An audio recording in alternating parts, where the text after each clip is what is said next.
the most powerful warships in the world. The largest and the oldest democracies come together. India and the United States carry out a joint exercise. Battleships dominate the blue waters. After South China Sea, action moves to the Indian Ocean.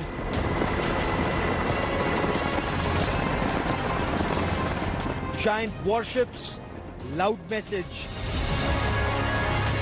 Dragnet laid for the dragon. Is China watching? That's our top focus on India First. The USS Nimitz is the world's largest supercarrier with 98,000 tons displacement and 100 aircraft and helicopters on board. Joint exercises and interoperability is the name of the game. Malabar series later this year will also have Japan and Australia join India and the US. Democracies against an expansionist China. More on that on the show. I'm Gaurav Sawant. As always, let's get started.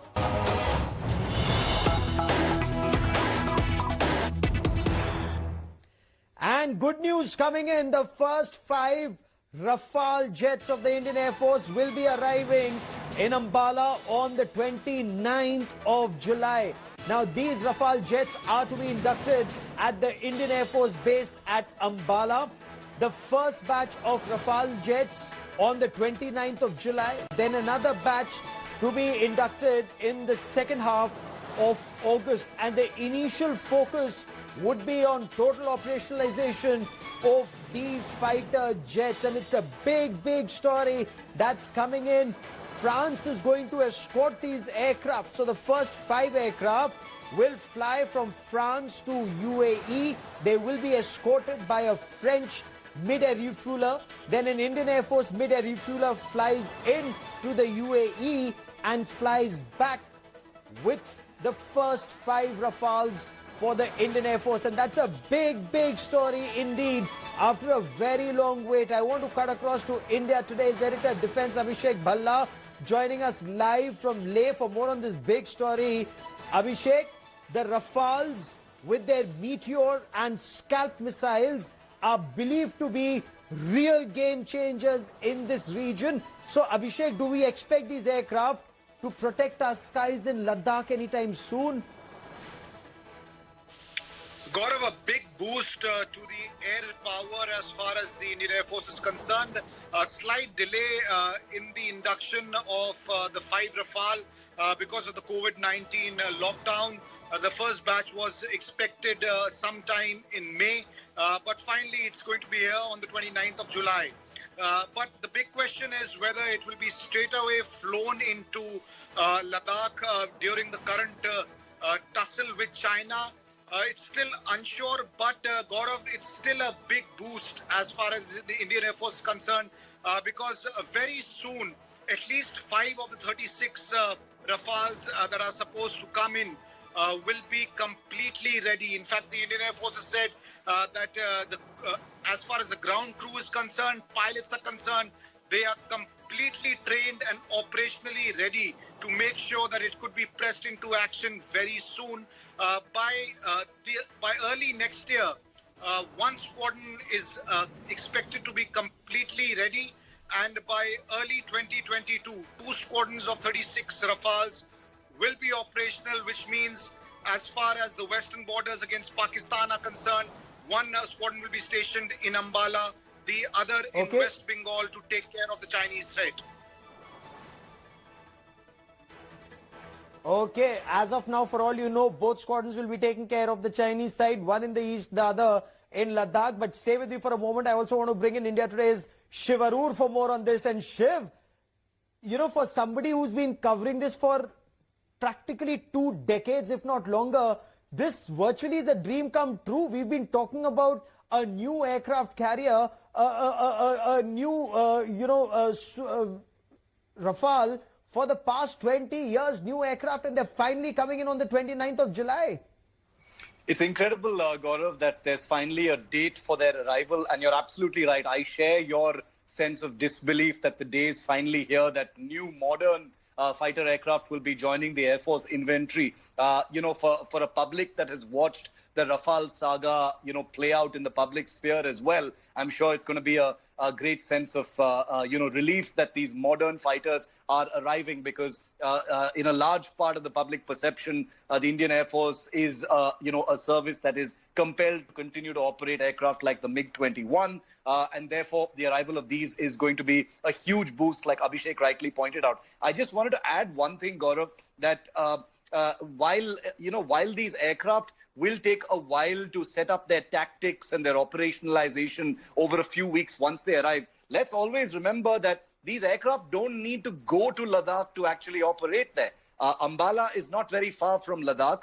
And even operating from Ambala, the Rafales can easily, take care of the Ladakh theatre and protect the airspace there. Let's never forget that, like you rightly pointed out, the Rafales not only have, a great deal of range, and with refuelers can operate in skies way beyond Haryana and Punjab. They can easily fly into Ladakh anytime they want to, but also that they have standoff weapons. So flying just over, very much inside Punjab, Haryana airspace, they've got weapons that can easily, target and provide standoff ranges at targets, inside Tibet. You've got the Scalp, which is an air-to-ground cruise missile, which has a range in excess of 500 kilometers, Gaurav, and it's designed for, to hug the terrain and be a very stealthy weapon. You've got the Meteor, which has an extremely long range, the longest such range, in service. So I just wanted to dispel that, understanding that these aircraft don't have to actually go and land in Leh to operate in Ladakh.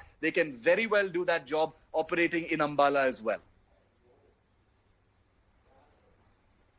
Shiv, stay with me. So now we shift focus. So far we were talking about aircraft. Now let's talk about aircraft carrier. That's right. The USS Nimitz carrier strike group, after carrying out freedom of navigation patrols in South China Sea, entered the Indian Ocean and carried out a joint PASEX, or passing exercise, with the Indian Navy ships off the Andaman seas. Now, India and the United States, they've carried out a series of high-end exchanges and exercises together. What signal does this particular exercise send out? And of course, the Malabar series that are likely to happen later this year. Let's find out.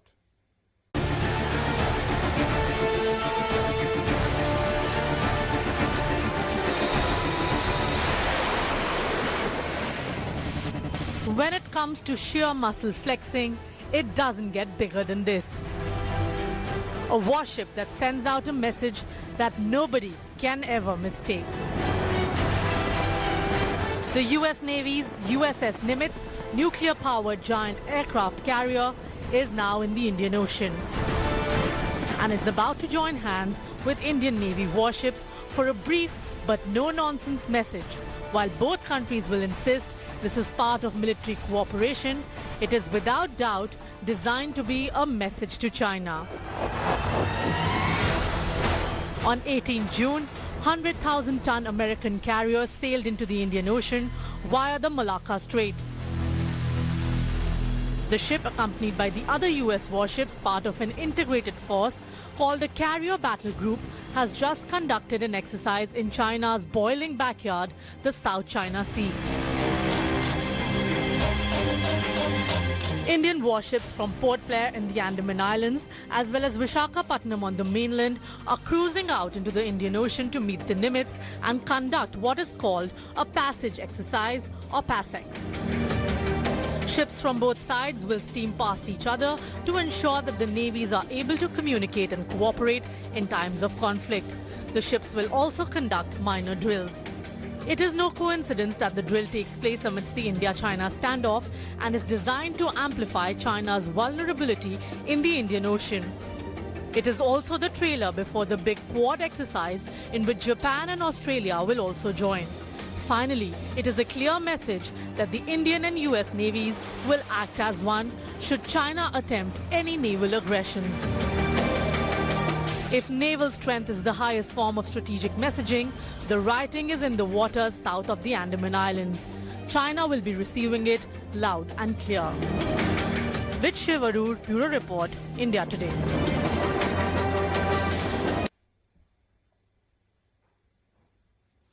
Joining me now on the broadcast is Vice Admiral Shekhar Sinha, former Flag Officer Commanding-in-Chief, Western Naval Command, and an aviator himself. Admiral Sinha, what is the level of exercise that we do with the Americans at this stage and at the stage of the Quad? What signal does this exercise send out? Thank you, Gaurav, for getting me on the program. I always enjoy being in this kind of professional discussion. But before we go, I must tell you 2-3 things. One is that as you suggested, the PASEX is basically a passage exercise. All it means is that the aircraft carrier, the carrier battle group, is actually cruising along the Indian Ocean after having come out of the Malacca Strait and proceeding to its destination. It does not change its destination. And en route, the Eastern Fleet is out at sea, and so are the ships of the Andaman and Nicobar Command, and they shall conduct exercises. Now, what exercises they will do? One is the compatibility of the communication equipment, Gaurav, because the first thing is that you should be able to talk, and you should be able to talk in a secure manner so that nobody else is monitoring. And that is because of the intelligence sharing mechanism that we have agreed upon with US, with Japan, and now with Australia. And therefore, all these are fairly coded messages. They go through data link, and they understand what it is.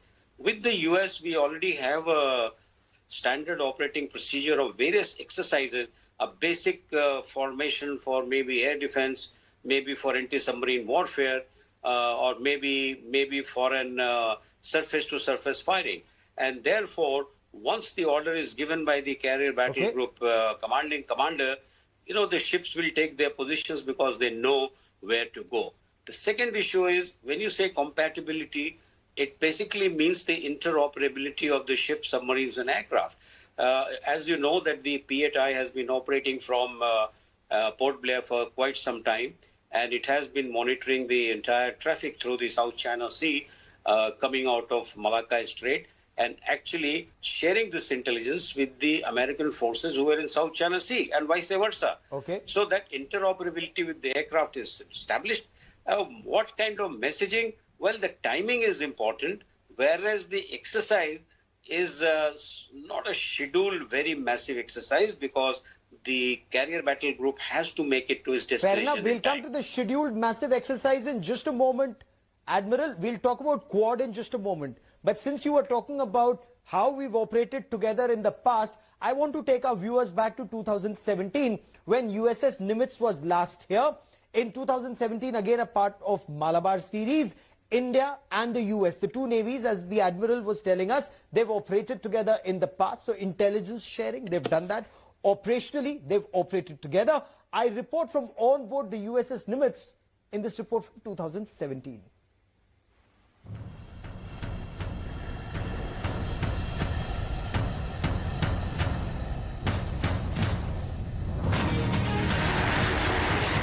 On board the US Navy aircraft carrier Nimitz, I'm Gaurav Sawant.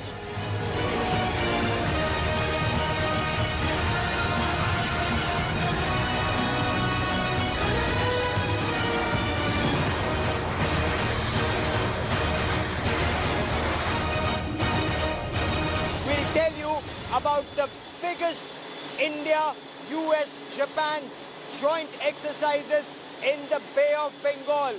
The big aim is to ensure that sea lanes of communication are open, and this is to checkmate China. The F-A-18 Super Hornet fighter jets line up along the 4.5-acre flight deck of the 98,000-ton displacement US Navy aircraft carrier USS Nimitz in the Bay of Bengal.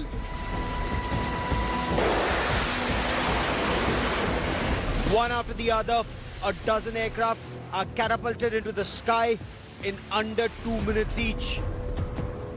Well, the scope of the exercise is to get the U.S. Navy, Indian Navy, and the Japanese Maritime Self-Defense Force together both in port and at sea. And over the 25 years of Malabar, it's becoming bigger and I would say better because of the complexity of the operations. 21 ships, including 2 submarines, and over 100 aircraft and helicopters of the US, Japan, and Indian navies are currently carrying out the most complex naval exercises in the Bay of Bengal. I think the message it sends is just that the 3 countries that are working together, that we're in favor of freedom of navigation on the high seas. But I know I'm supposed to follow the law of the sea when I go out there, high seas rules, and the United States supports that. Beijing has been trying to increase its footprint in India's backyard.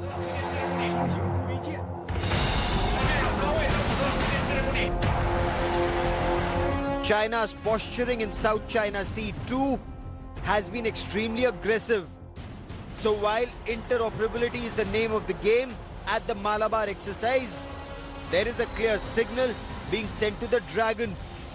Rules of sea must be followed by one and all.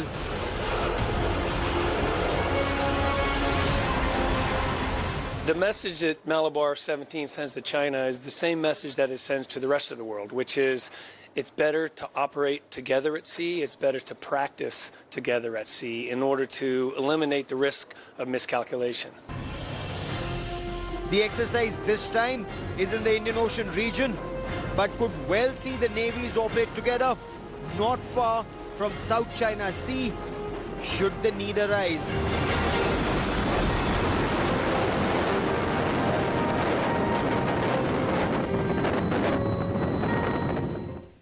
Shiv, an effort is being made to checkmate China since 2017, if not earlier, especially in the Indian Ocean region. So how successful have democracies been so far?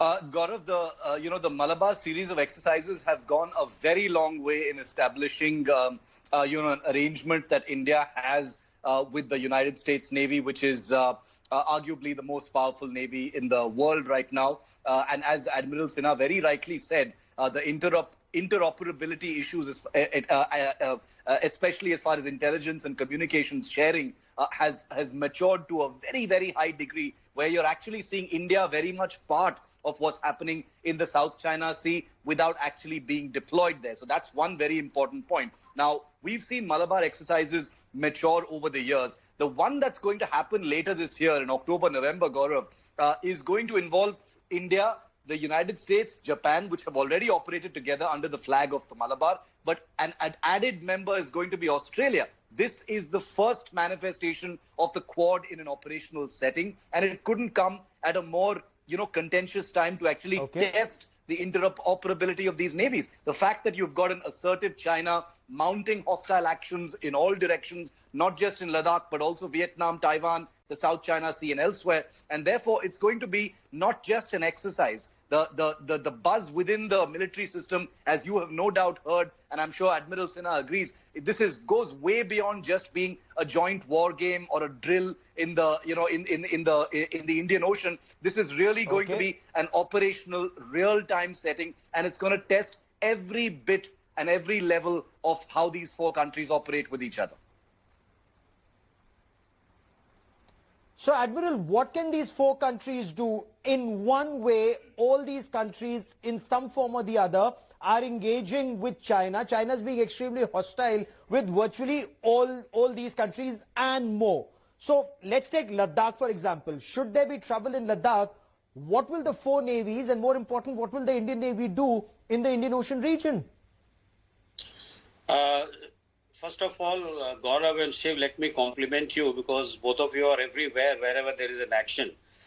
So probably you have seen more actions than I have seen. Let me just also flag this issue that, we don't want a war. Nobody wants a war, neither China nor US, none of us.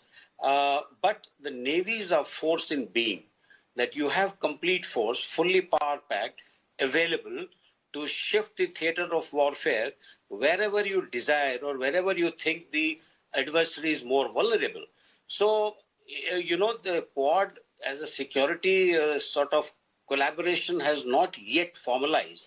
And maybe a time will come when Malabar might become the security architecture of the Indo-Pacific.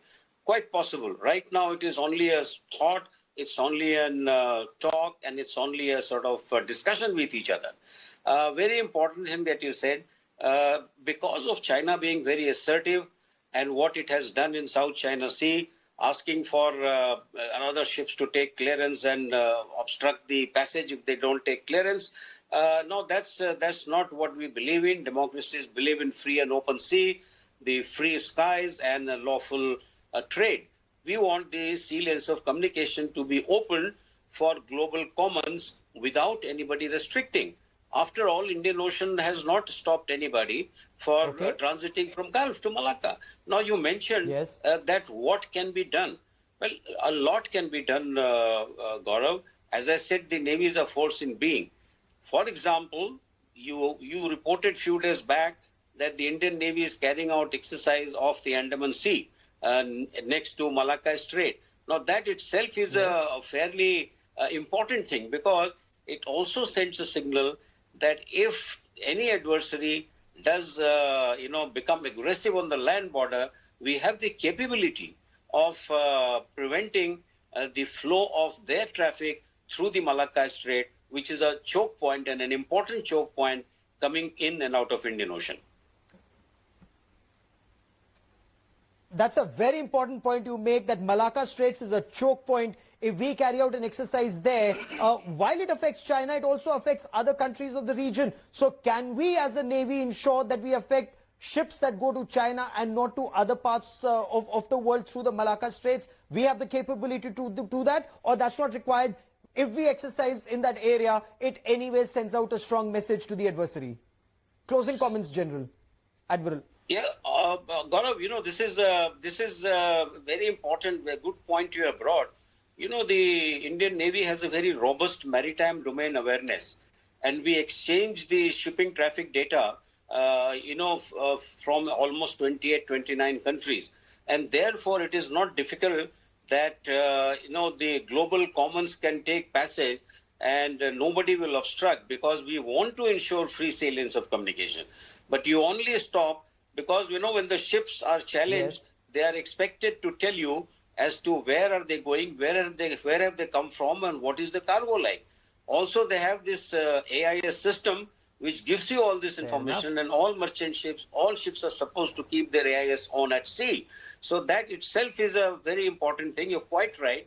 And most of the time, the navigating officers are actually disseminating and, trying to find out as to who's the chap who needs to be stopped and who's the guy who's supposed to go.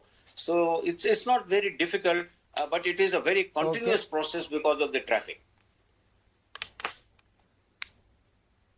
Fair enough, and that's a very important point. And remember, China is very dependent on the Malacca Straits for commerce and for energy. And that is why both the other route that it's trying, the Gwadar route, the China-Pakistan Economic Corridor, that route and this route, both, should the balloon go up, India can interdict both. Hopefully, peace will prevail, and we'll be tracking that story very closely. Shiv Arur and Admiral Sinha, as always, a pleasure having you on this show. A quick break. News and updates continue on India Today. Stay with us.